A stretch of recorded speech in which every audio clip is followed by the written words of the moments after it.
Welcome to BiblicalIntegrationIdeas.com and how to use the posters. The inspiration for these posters was frustration.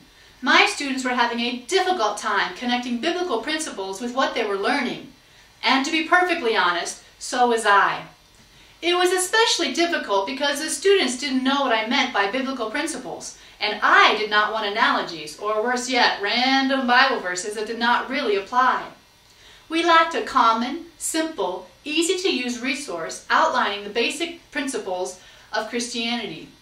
Without a doubt, the Bible is the best resource for biblical integration. These posters were designed to direct teachers and students to the Bible by identifying the major biblical principles of Christianity.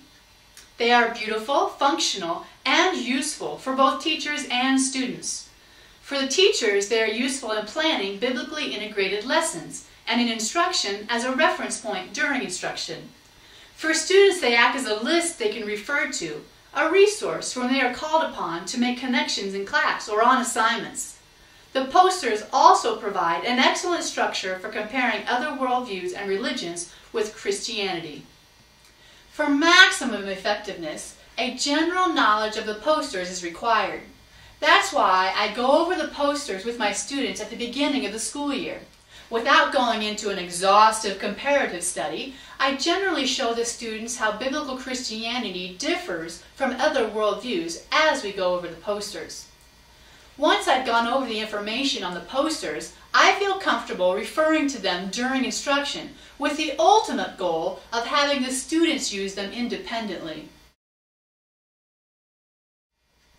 When I first started focusing on teaching from a biblical perspective, I realized that I had a very naturalistic and postmodern worldview. However, once I started biblically integrating on a regular basis, the more my perspective changed. The easiest way I found to integrate was to plan my lesson like normal, without any biblical integration. Then I asked myself what the Christian perspective was, and often what the non-Christian perspective was. I asked myself what the lesson told me about the character or nature of God, creation, mankind, moral order, and purpose. Using the posters, I could quickly identify principles that applied, and invariably, I would get more great ideas for my lesson or unit. I highly recommend using the brainstorming worksheet to plan dynamic, biblically integrated units.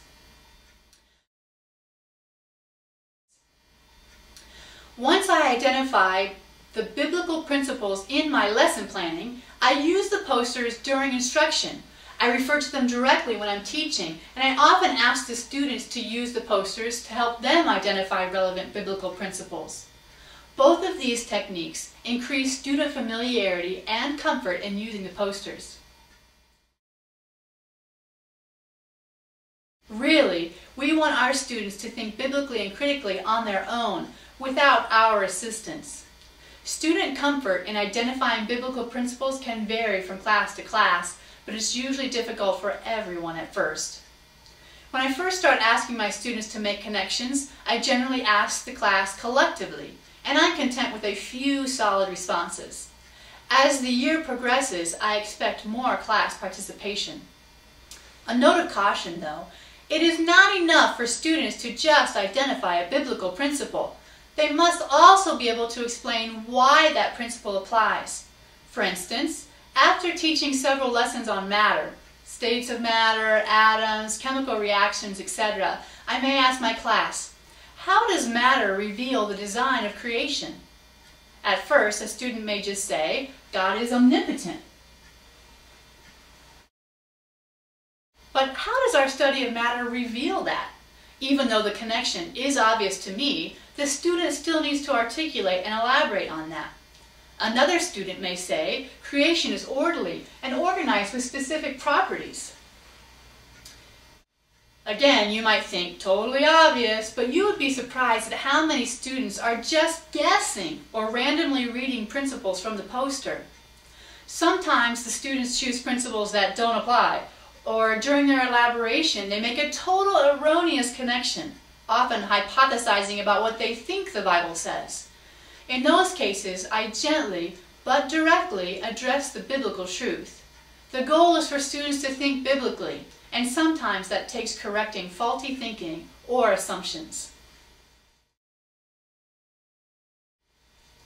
I have found that some students are able to make the biblical connections easier than others. They're the ones with the hands in the air all the time. Rather than expecting all the students to share in class verbally, I do require them all to make biblical connections on assignments and tests. Again, the students may have a hard time making the connections at first, but with practice, it should get easier. Note, unless you have spent time in class on the biblical perspective, it's not necessarily appropriate to test students on it. Tests check to see if students have learned what has been taught. And if you haven't taught it, testing students for biblical integration can also be controversial. Sometimes we have non-Christian students in our classes, and they may not be interested in developing a Christian worldview. However, if worded carefully, students will not feel like they are required to be Christian in order to complete the exam. They will just be required to identify what Christians believe. Just like a student might be asked to identify what Hindus believe in a social studies class, a student may be asked what a Christian believes in a reading or science class. The posters identify the major principles of Christianity in 5 categories. This format provides a solid structure for comparing and contrasting Christianity with other worldviews or religions. Christianity shows how man has value and worth, designed in the image of God. How does that compare with the character or nature of man from a Hindu perspective or a naturalist perspective? How does that perspective affect how people treat one another? A comparison of worldviews and religions can also be enhanced by incorporating current and historical world events. No matter how the posters are used, ultimately, the goal is for us all to view the world from a biblical perspective. My prayer is that these posters help you do that. For more information on how to biblically integrate and how to buy these posters, please go to www.biblicalintegrationideas.com.